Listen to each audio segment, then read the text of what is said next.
नमस्कार दोस्तों, लक्ष्य कॉमर्स क्लासेस में आपका बहुत बहुत स्वागत। और आज हम चर्चा करते हैं कक्षा 10 वाणिज्य विषय कॉमर्स के बारे में। वर्ष 2020 और 21 के लिए जो आपका पाठ्यक्रम है उस पर हम विस्तार पूर्वक चर्चा करेंगे। और आज ज़रूरत इस बात की है कि हम कॉमर्स तो पढ़ते हैं, लेकिन कॉमर्स पढ़ने के साथ साथ में इसमें अच्छे से मार्क्स कैसे लाएं, इसके लिए हमें कौन सी टेक्निक अपनानी है और उस टेक्निक के द्वारा ही हम अपनी सफलता को प्राप्त कर सकते हैं। आपका जो पेपर होगा वो कितने मार्क्स का होगा? 70 मार्क्स का होगा। जो 30 नंबर होते हैं वो आपके कॉलेज के ऊपर होते हैं।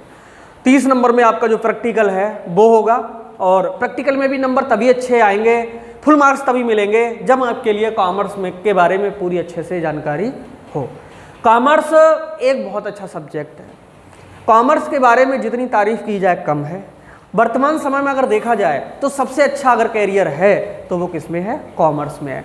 आप हमारा जो कॉमर्स के बच्चों के लिए कौन कौन सी अपॉर्चुनिटीज़ होती हैं, कौन कौन से अवसर होते हैं, उनका मार्गदर्शन क्या है, इसके संबंध में भी एक वीडियो होगा, उसे आप पढ़िए। पढ़ने के बाद में आप ये देखिए कि हमें क्या करना है, आगे सेलेक्ट कीजिए। लेकिन याद रखिएगा जो हमारा बेस बनेगा वो कहाँ से बनेगा? हाई स्कूल से ही बनेगा। ठीक है, हाई स्कूल से पहले 9th में आपने कॉमर्स का कुछ सिलेबस पढ़ा है।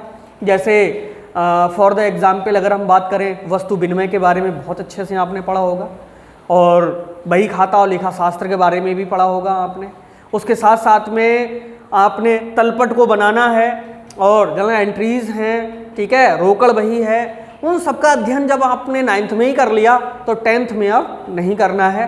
10th में जो आपका सिलेबस रहेगा इस साल के लिए वो हम अभी लिख करके बता रहे हैं, और इस सिलेबस के द्वारा अगर आप तैयारी करते हैं तो मैं समझता हूँ कि आपके बहुत अच्छे मार्क्स होंगे। देखिए, किसी भी चीज़ की अगर हमें बहुत अच्छी तैयारी करनी है तो बिल्कुल शुरू से लेकर के और उसके टॉप तक जाना होगा। ठीक है, हम किसी भी छोटी से छोटी बात के लिए भी छोड़ें ना। क्यों? क्योंकि जब हम छोटे छोटे बिंदुओं को लेकर के साथ साथ में चलते हैं तभी तो हमारे पास में पूरा ज्ञान का भंडार बनता है जा करके।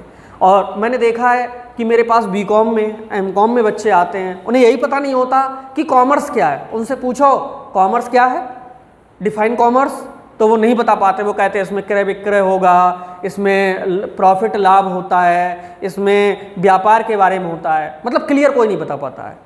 उसका कारण क्या है कि हमारा बेस कमज़ोर है। हमने पढ़ाई तो की, हमने किताबों से तो पढ़ाई कर ली, बहुत ज़्यादा कर ली, हम कुल मिलाकर के मार्क्स भी अच्छे ले आए, लेकिन जैसे ही नंबर आता है इंटरव्यू का, हम वहाँ पर एक मूक दर्शक जैसे प्रतीत होते हैं।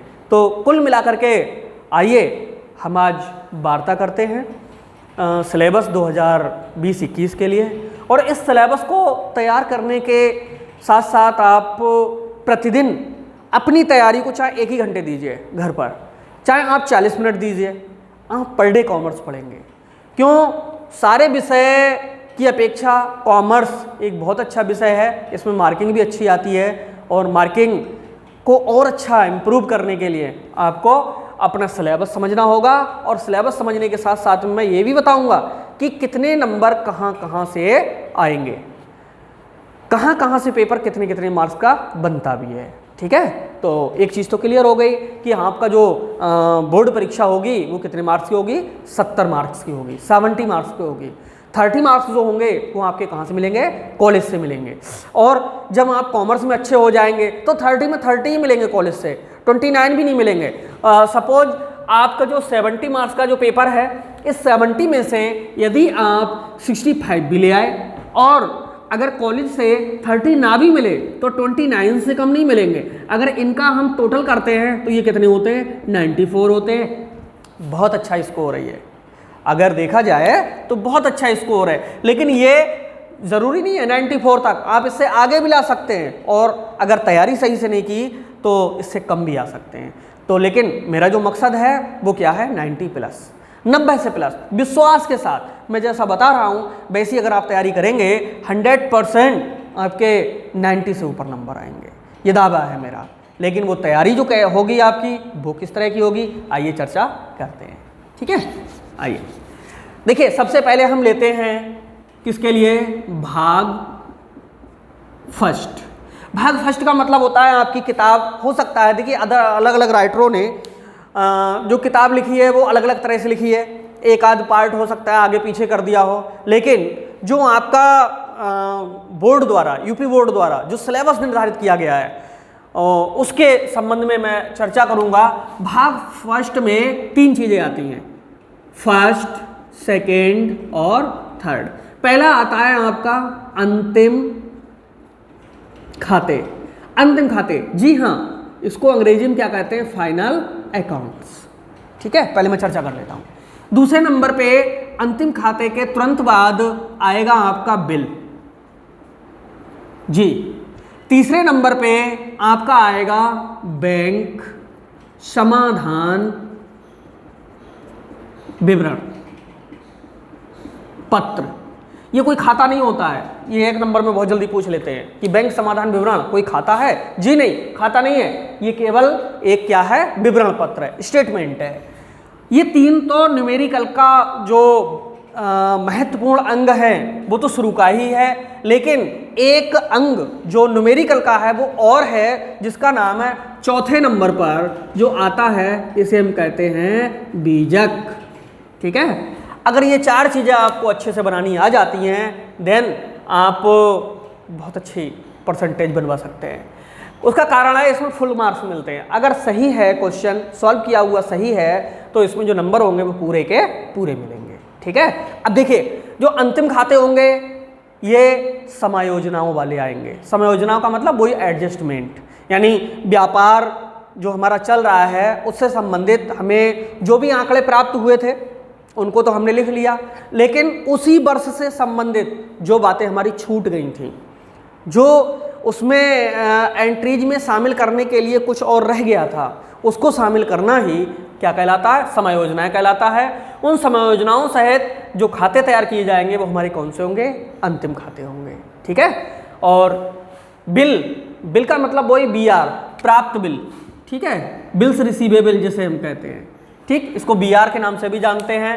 बिल में क्या होगा कि एक व्यक्ति है दूसरे व्यक्ति पे बिल लिखता है, और जो बिल लिखने के कारण होते हैं वो 2 होते हैं, या तो माल बेचा होगा और या किसी व्यक्ति की सहायता करने के लिए मतलब बिल लिखा गया होगा। 2 प्रकार के बिल होते हैं, एक होता है व्यापारिक बिल और दूसरे होते हैं कौन से, सहायतार्थ बिल।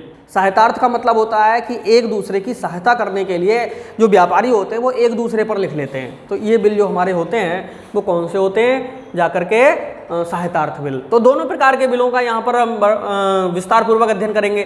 तीसरी चीज आती है बैंक समाधान विवरण पत्र, इसे हम कहते हैं बैंक रिकॉन्सिलिएशन स्टेटमेंट, BRS। ये क्या होता है, बैंक समाधान विवरण पत्र। देखिए क्या होता है कि व्यापारी पर डे बैंक नहीं जाता है, वो अपना बैंक में एक करंट अकाउंट खुलवा लेता है, और करंट अकाउंट खुलवाने के साथ साथ में वो अधिकांश लेन देन चेक के माध्यम से ही करता है। तो वो क्या काम होता है इसमें कि कुछ चेक ऐसे होते हैं जो व्यापारी को प्राप्त होते हैं लेकिन उसके खाते में जमा नहीं हो पाते हैं। बैंक से कोई खर्चा लग गया और वो व्यापारी को पता ही नहीं है। कोई व्यक्ति गया और व्यापारी के खाते में सीधे जमा कराया, कोई व्यक्ति गया और उसने क्या काम किया कि चेक्स तो जमा किया लेकिन पैसे उसने अभी तक नहीं निकाले। ठीक है, या किसी कारणवश उसका अकाउंट सही नहीं था, उस वजह से उसके अकाउंट में पैसा ट्रांसफ़र नहीं हो पाया। लिहाजा व्यापारी के अनुसार और वास्तविक रूप से बैंक बैलेंस दोनों में अंतर आ जाता है।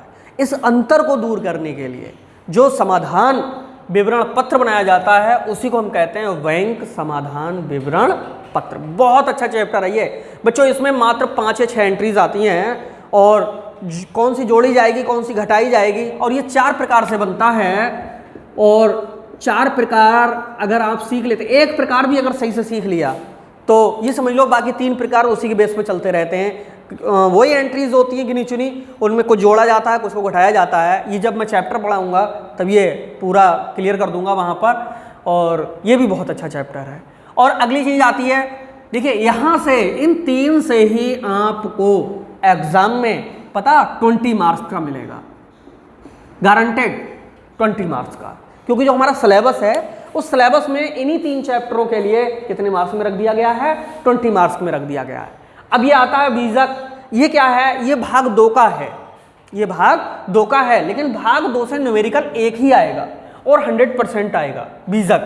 बीजक अगर नहीं आया तो इसकी जगह पे आ जाता है विक्रय विवरण, ये भी इसी का पार्ट होता है, ठीक है, बीजक या विक्रय विवरण।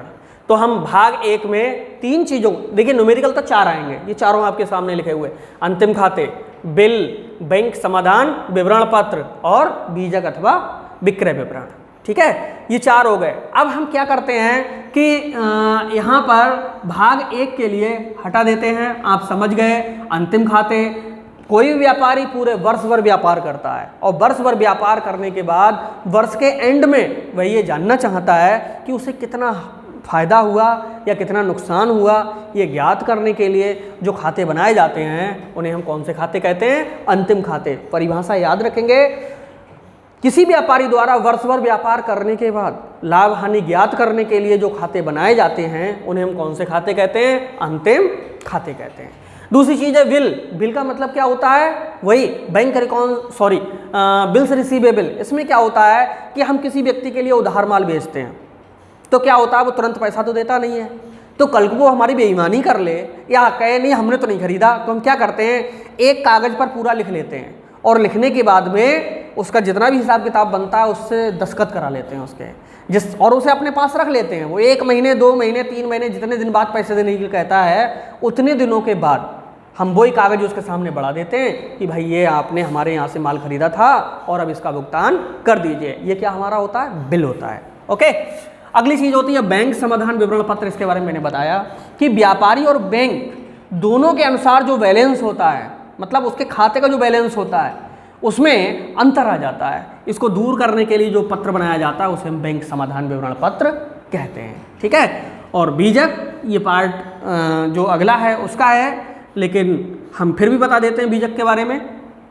बीजक का मतलब ये होता है कि ये बेचे गए माल के संबंध में पूरा विवरण होता है इसमें, और विवरण होता है उसमें कोई कमीशन होती है, दिए हुए खर्चे होते हैं उनको मर्ज कर दिया जाता है, एडजस्ट कर दिया जाता है, और एंड में जितना भी टोटल पेमेंट बनता है उसके लिए शब्दों में और अंकों में दोनों में स्पष्ट कर दिया जाता है, ठीक है। तो पहले हम भाग 1 को हटाते हैं, कितने मार्क्स? 20 मार्क्स, भूलना नहीं, 20 मार्क्स का यहाँ से आएगा।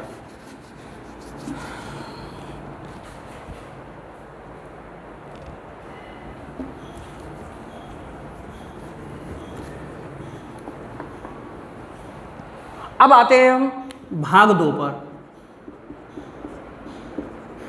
भाग 2 में थ्योरी है, अधिकांश थ्योरी है भरी हुई इसमें, और जो थ्योरी होती है उस थ्योरी के बारे में समझना बहुत ज़रूरी है। आप रटिए मत, कॉमर्स रटने का सब्जेक्ट नहीं है, कॉमर्स समझने का सब्जेक्ट है। यदि आप एक बार समझ गए तो फिर आपके लिए हेडिंग्स बनाना भी आ जाएंगी, टॉपिक के बारे में बोलना भी आ जाएगा, और टॉपिक के बारे में फिर लिखना भी आ जाएगा, ठीक है। तो हम देखिए यहाँ पर क्या लिखते हैं, भाग 2 में सबसे पहले जो आता है वो आता है नस्तीकरण। नस्तीकरण, ये क्या होता है नस्तीकरण? नस्तीकरण का मतलब ये होता है कि देखिए आज तो नेट का ज़माना है, कुछ भी आया वो नेट पर सीधे चला आया, तुरंत हमने देख लिया। लेकिन प्राचीन समय में क्या होता था कि बहुत सारे पत्र आते थे और पत्र भेजे जाते थे। आने वाले पत्रों को सुरक्षित रखने के लिए और भेजे जाने वाले पत्रों का डेटा स्पष्ट रूप से भविष्य की उपयोगिता हेतु सुरक्षित जो रखने के लिए एक पद्धति अपनाई जाती थी, और वो जो पद्धति थी उसी के लिए क्या हम कहते थे? नस्तीकरण। नस्तीकरण का मतलब है कि कोई भी पत्र आया या कोई पत्र भेजा तो सीरियल नंबर डालकर उसको क्या रख लेना? सुरक्षित रख लेना। यही हमारा क्या कहलाता है? नस्तीकरण कहलाता है। दूसरी चीज होती है हमारी अनुक्रमणिका। अनुक्रमणिका, अनुक्रमणिका को हम अंग्रेजी में अगर देखें, इसे तो हम फाइलिंग कहते हैं, FILING, फाइलिंग, और इसे हम कहते हैं index number. Index number, index number का मतलब क्या होता है? जैसे आपकी जो किताब है पहले पेज पर ही लिखा होता है विषय सूची। विषय सूची का मतलब क्या होता है कि कौन सा चैप्टर कितने नंबर पर है और उस चैप्टर का क्रम क्या है, और जैसे ही हम ये चीज़ देख लेते हैं तो तुरंत उसे एक ही बार हम निकाल लेते हैं। ठीक इसी प्रकार से जब कोई बड़ा बिजनेस होता है, कई हज़ार पत्र भेजे जाते हैं, कई हज़ार पत्र आते हैं, ढूंढना मुश्किल हो जाएगा। तो इन पत्रों का क्रम बनाने के लिए, क्रम याद रखने के लिए एक इंडेक्स बना लिया जाता है। ठीक है, बस उसी के लिए हम क्या कहते हैं, अनुक्रम रेखा कहते हैं। अनुक्रमणिका हमारा जो है समय भी बचाती है और श्रम भी बचाती है। तीसरे नंबर पे होता है संदेश वाहन। संदेश वाहन के साधन, ये बहुत अच्छा और इम्पोर्टेंट भी है। देखिए नस्तीकरण भी इम्पोर्टेंट है और ये भी इम्पोर्टेंट है, और वैसे तो बता दें जो आज हम बता रहे हैं सभी इम्पोर्टेंट है, लेकिन इसके बावजूद भी एक हम ऐसा वीडियो बनाएंगे जिसमें आपको हम ये बताएंगे कि सबसे पहले क्या तैयार करें। अभी आप सब तैयार कर लीजिए क्योंकि अभी बहुत टाइम है, अभी तो स्टार्टिंग हुई है। क्यों, 2020 और 21 का जो एग्ज़ाम है वो वही फरवरी मार्च में होगा जा करके। तो आप समझ सकते हैं कि बहुत सारा टाइम है हमारे पास, तो अभी तो हम पूरा तैयार कर लेंगे। ठीक है, लेकिन एक वीडियो आपको और मिलेगी और बीच बीच में थ्योरी की, न्यूमेरिकल, क्योंकि ऑफलाइन के बाद टाइम बहुत कम मिलता है। जो ऑफलाइन क्लासेस हमारी चलती हैं तो उसमें हम ज़्यादातर जो क्लासेस हैं BCom, MCom, MBA, BBA, तो इनकी लेते हैं। तो इसलिए हाई स्कूल के लिए मैंने देखा कि पूरे यूट्यूब पे भी किसी ने नहीं बनाया है। हाई स्कूल का छोड़िए, 9th तो दिखाई ही नहीं दे रहा, अगर आप ढूंढेंगे तो आपको नहीं मिलेगा। तो मैंने प्रयास किया है कि हमारे हाई स्कूल के बच्चों पे भी कोई ना कोई ध्यान देना चाहिए, जिससे उनकी जो नीचे की कमजोरियां हैं वो दूर हों और उनके लिए एक अच्छा प्लेटफॉर्म मिले अच्छा वर्क करने के लिए। तो हम आपके हमेशा साथ हैं, और हो सके तो इस चैनल को अगर अच्छा लग रहा हो तो आप सब्सक्राइब कर दीजिए, शेयर कर दीजिए अपने दोस्तों में, और इस वीडियो को भी आप बार बार देखिएगा जिससे कोई भी डाउट्स है वो आपका तुरंत क्लियर हो जाए। वैसे हम वो टीचर नहीं है जो आपका टाइम बर्बाद करें और बार बार बोलें सब्सक्राइब कीजिए, लाइक कीजिए। अगर आपको लगता है तो ठीक है, और नहीं लगता है तो कोई बात नहीं है। हमारा प्रयास तो आपकी मदद करना है और हम आपकी मदद करने के लिए तैयार हैं। ठीक है, चलिए आते हैं। तीसरा हो गया संदेश वाहन के साधन। संदेश वाहन का मतलब है कि हम अपनी बात को दूसरे तक कैसे पहुंचाएं, हम अपनी बात के लिए अपने ग्राहकों तक कैसे पहुंचाएं और कस्टमर की बात को हमारे पास तक कैसे आए। तो इसके लिए जितनी भी सूचनाएं हैं आ रही हैं जा रही हैं, उनके संबंधित साधनों को हम क्या कहते हैं, संदेश वाहन के साधन कहते हैं। दोस्तों वर्तमान समय में मोबाइल, इंटरनेट, कंप्यूटर, टेलीविज़न, समाचार पत्र, रेडियो, बाल पोस्टर, चित्रकारी, जगह जगह आपने देखे होंगे साइन बोर्ड, इसके बाद में ईमेल, जीमेल, रेडियो, ये सब चीज़ें होती हैं, ये हमारे क्या कहलाती हैं, संदेश वाहन के साधन कहलाती हैं। अभी मैं शॉर्ट में बता रहा हूँ वरना वीडियो बहुत लंबी हो जाएगी, तो थोड़ा इसको समझते चलिए। देखिए पहली बार में ही आपके दिमाग में एक इमेज बन जानी चाहिए कि हमारे कॉमर्स में हमारे टीचर ने हमें क्या क्या बताया। आप कहीं भी कोचिंग पढ़िए, हम पे कोई फ़र्क नहीं पड़ता है, आप जहाँ भी पढ़ें वहाँ पढ़िए, लेकिन यहाँ पर आपको जो बताया जा रहा है उस पर अगर आप अमल करते हैं, उसको आप सीखते हैं, देन आप बहुत बड़े प्रॉफिट में होंगे। और ये जब आपका रिजल्ट आए तब मुझे बताना। अगली चीज़ आती है चौथे नंबर पे। चौथा नंबर हमारा जो होता है वो होता है, देखिए नस्तीकरण, अनुक्रमण का, संदेश वाहन के साधन हो गए। ये सब हम करेंगे कहाँ, ये हम करेंगे कहाँ बैठकर, कार्यालय, जो हमारा ऑफिस होता है।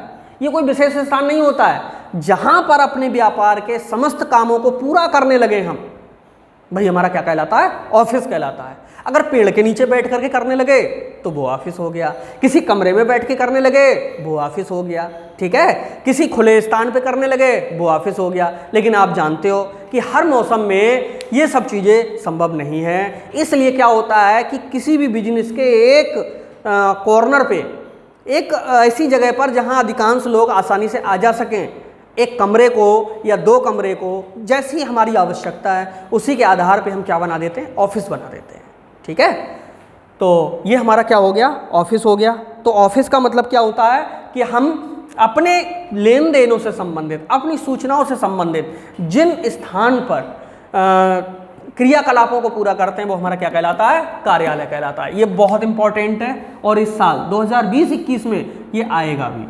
ठीक है, अगला है 5वें नंबर पर जो हमारा टॉपिक है वो है कार्यालय में समय व श्रम बचाने वाले यंत्र। देखिए क्या होता है, जब हम क्रियाकलाप सारे कर रहे होते हैं तो हमें कुछ चीज़ों की ऐसी ज़रूरत पड़ती है जो हमारा टाइम भी बचाते हैं, हमारी हेल्प करते हैं, कार्य और सुंदर हो जाता है। हम कार्बन से लिखेंगे, टाइम भी लगेगा, और देर भी लगेगी, उतना सुंदर भी नहीं आ पाएगा। लेकिन वहीं पर हमारा जहाँ फोटोस्टेट मशीन होगी, कंप्यूटर होगा, हम फटाक से टाइप करके प्रिंट निकाल देंगे, कितना सुंदर होगा, समय बच गया। पंचिंग मशीन है, ठीक है, और इसी के साथ साथ में अनुक्रमणिका से संबंधित है, फाइलिंग सिस्टम है, ठीक है। ये सब चीज़ें हमारी क्या बचाती हैं, समय और श्रम बचाती हैं।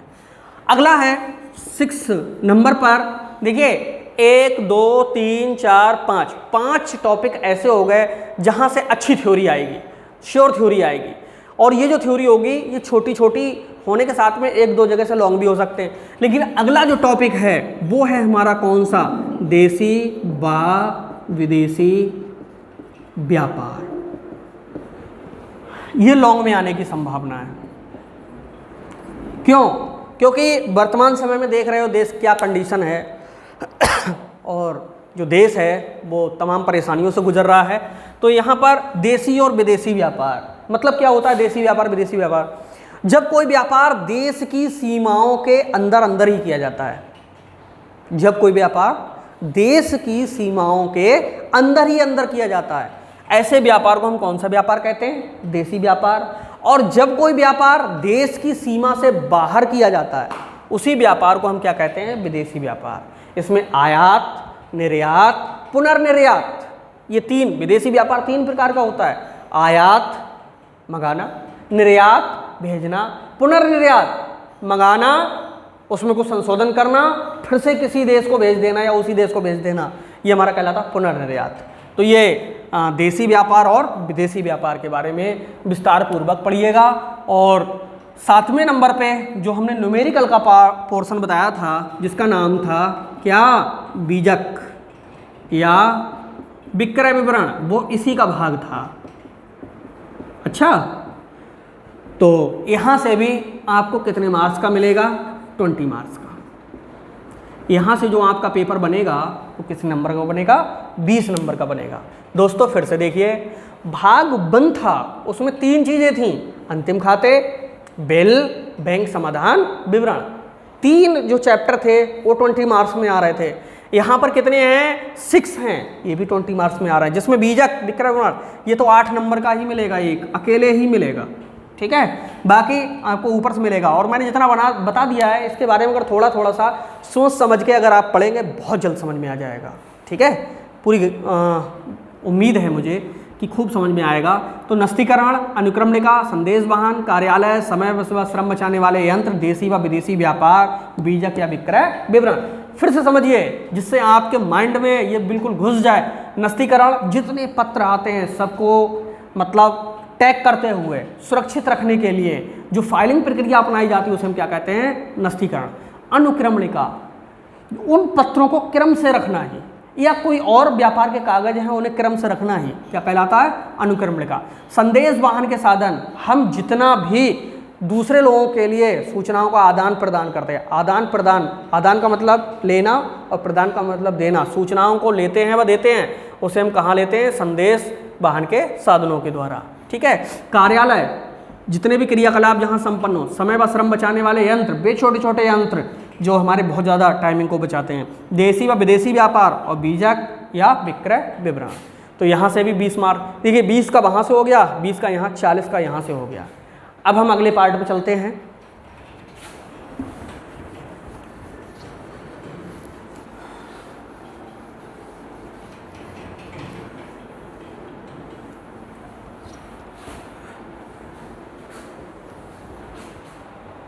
आगे हमारे सिलेबस का जो भाग है वो कौन सा आता है, 3 आता है। और जो 3 भाग है उससे 15 मार्क्स का आएगा, मैं बता दूं। लेकिन इसमें होगा क्या, ये होगा बैंकिंग, बैंकिंग भाग। इसमें क्या होता है, बैंकों के बारे में होता है कि बैंक किसे कहते हैं। आपने बहुत नाम सुना होगा, बोले बैंक जा रहे हैं, बैंक से पैसे निकालने हैं, बैंक हम पैसे जमा करने हैं। लेकिन ये बैंक है क्या, मैं आपको बता दूं, बैंक वह संस्था है जो रुपए पैसे में लेन देन करती है, फालतू धन जमा करती है और ज़रूरतमंदों को अपना धन ब्याज पर देती है, लोन के रूप में। तो बैंक वह संस्था है जो लेन देन करती है, किसमें, रुपए में, ठीक है। तो ये जो पोर्शन है वो किससे संबंधित है, बैंकिंग से संबंधित है, ओके। और बैंकिंग में भी क्या क्या आएगा, सबसे पहले आएगा आरबीआई, आरबीआई का मतलब रिजर्व बैंक ऑफ इंडिया, ठीक है। दूसरा पूछेंगे SBI, state bank of India,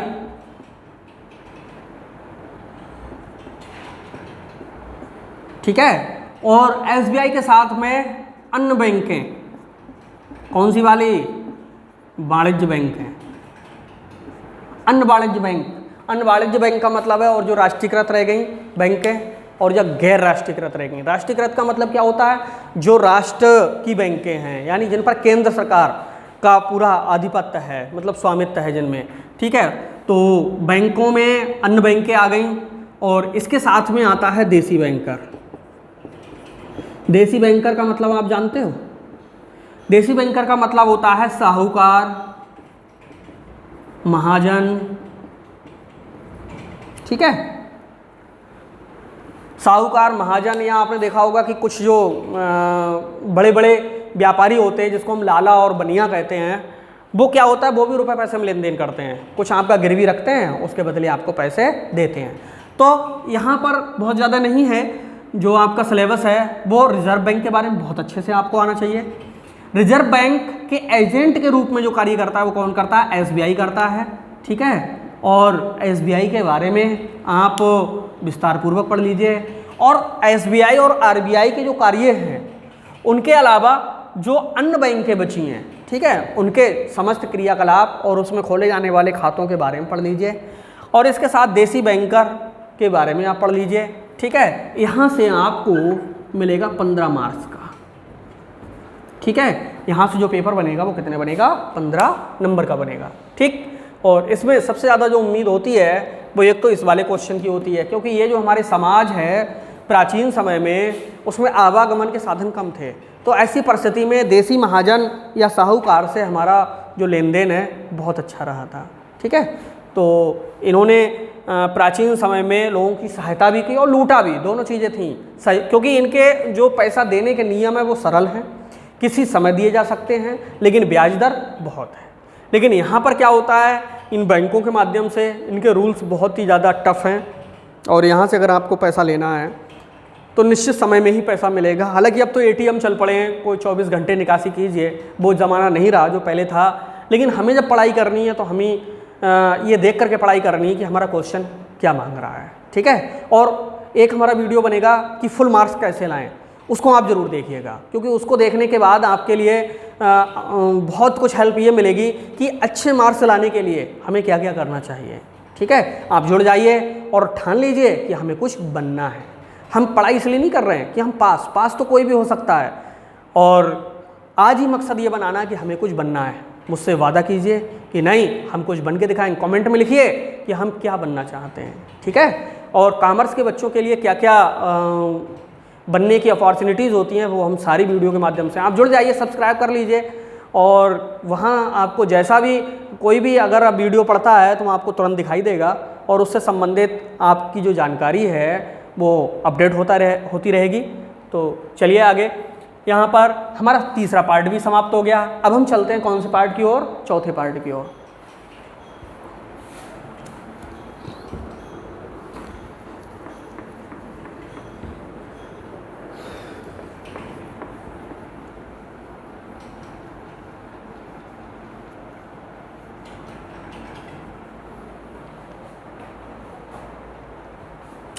देखिए भाग 4, यहां से जो हमारे अधिकांश क्वेश्चन बनते हैं वो बनते हैं उत्पत्ति, फर्स्ट नंबर पे उत्पत्ति के साधन, ठीक है। और उत्पत्ति के साधनों में क्या होता है? भूमि, पूंजी, श्रम, साहस और पांचवा संगठन।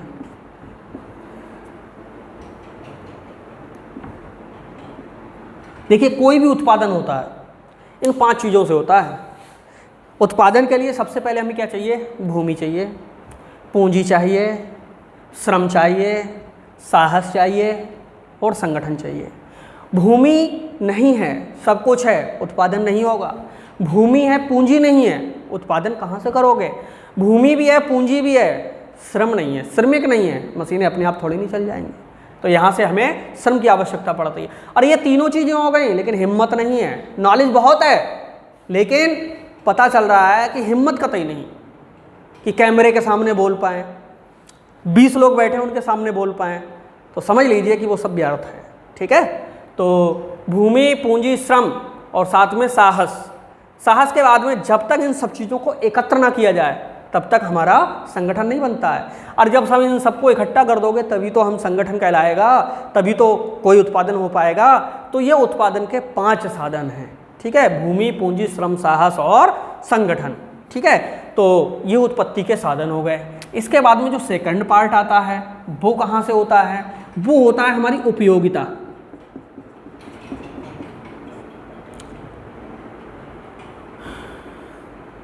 देखिए, इसी में एक और है, उपयोगिता ह्रास नियम। यहाँ से भी बहुत अच्छे प्रश्न बनते हैं उपयोगिता ह्रास नियम से। और जो तीसरा पार्ट है हमारा वो है व्यय एवं बचत। ठीक है, ये जो पूरा पोर्शन है भाग 3, ये भी कितने मार्क्स में आता है? 15 मार्क्स का। अब आप जो तैयारी कीजिएगा, मैं थोड़ा सा इसके बारे में बता दूं जिससे आप लोगों को ये तो समझ गया उत्पत्ति के साधन। उत्पत्ति किसे कहते हैं? जब किसी भी वस्तु में उपयोगिता आ जाए तो हम उसके लिए क्या कहते हैं? उत्पत्ति कहते हैं। जैसे ये पेन है मेरे हाथ में, पहले ये प्लास्टिक थी, जब तक ये प्लास्टिक थी हमारी यूजलेस, उत्पत्ति नहीं हुई। लेकिन क्या हुआ कि इसको पिघला कर एक शेप दे दी गई, उपयोगी बना दिया गया, और आज हम इससे आपको ज्ञान दे रहे हैं। तो ये उत्पत्ति ही कहलाएगी। ठीक है, अब ये उत्पत्ति जो हुई तो उसके कितने साधन होंगे? 5 होंगे, भूमि, पूंजी, श्रम, साहस और संगठन। इसके बाद में उपयोगिता, यानी उत्पत्ति तो हुई, लेकिन पता चला कि इस उत्पत्ति की हमें उपयोगिता कितनी है, इसको भी तो मापने का कोई ना कोई तरीका होगा।